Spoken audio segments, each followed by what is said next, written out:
The Philadelphia 76ers have some major problems that they have to address this season if they want to become that championship level contender. Tyrese Maxey playing extremely well at certain times this season. I think that at certain points the 76ers do not believe in him at all. There are certain times where they do not pass him the ball, they ball hog, and I think he should get the ball more in clutch situations and could be put into different rotations for the 76ers team. At some points, it's just like, what is Doc Rivers doing? Because he does not put Tyrese Maxey into the game when the game needs Tyrese Maxey. Tyrese Maxey has shown this season that he's just able to completely take over games and come back from large deficits. He brings that energy that a lot of people on the 76ers team does not have. I must admit, Joel Embiid at times just lacks energy, and I don't know if that's because he's out of shape, it's because he's exhausted. It's 100% something that the 76ers as a team and their coaching staff should definitely look at. Tobias Harris on this 76ers team. He in the recent days has been having some harsh criticism from 76ers fans. He is not doing what the 76ers need him to do. He chokes in clutch situations and is shooting pretty poorly this season. He's not really doing what we expect from Tobias Harris. Last season he was doing pretty well and was at that all-star level. In the recent games versus the Nets, he shot 3 for 17, and that is something that is very, very bad. Obviously, his amazing shooting that we know him for has completely disappeared. So I'm not sure what the 76ers are going to do with Tobias Harris, if they're going to trade him, but that is a major problem for the 76ers to have at that power forward position. I have seen reports saying ever since he got COVID, it's been feeling like he has a cold 24/7. So whatever he's dealing with, hopefully he can get out of that. Rivers as the coach for the Philadelphia 76ers at certain times this year, I feel that he would make some really questionable choices. In some games, he would wait too long to put in or take out a player, which ended up costing them the game. He would also at some times come up with terrible plays late in the game, which specifically in that Nets game that just happened,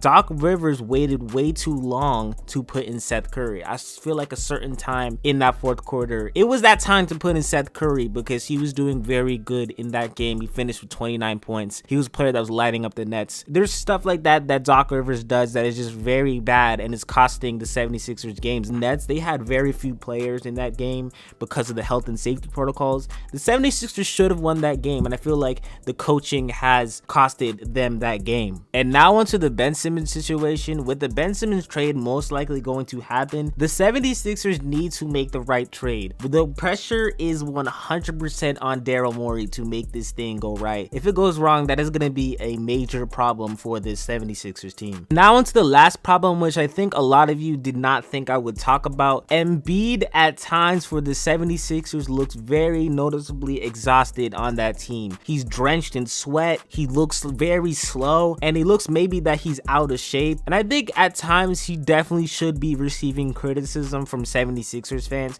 which isn't happening. I'm not sure what's really going on at Embiid. It could be a injury, it could be that just he's out of shape, and he did return from COVID, so it could be something with that. But I'm definitely hoping Embiid can get back to himself, because that is going to be a problem later on in the playoffs if they make the playoffs for the 76ers team. The 76ers are now 15-15 and definitely must figure out what they will do with this team before the trade deadline. It is going to be very bad if they do not know what this team's identity is. They still just don't have that energy. I'm looking at the team right now. The only people that bring out the energy on the 76ers team is Seth Curry, Joel Embiid, Matisse Thybulle maybe at times, and Tyrese Maxey. Those are the players right there that I feel like are just should not be traded at all. Everyone else deserves to get traded, to be honest with you. Like, these players in the 76ers team just do not bring energy at all, and for sometimes it is Joel Embiid that is the leader of that.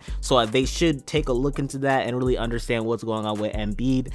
With that being said, I think that's gonna wrap up things for this video. Just a little quick video, you know what I'm saying? We're talking about this 76ers team, and I've seen so much problems that they're just not getting attention. Like that Embiid problem, I don't see too much people talking about. That needs to get some light, you know what I'm saying? With that being said though, do not forget to like, subscribe, turn on post notifications. Josh3 Arch, the Archer, and I'm out.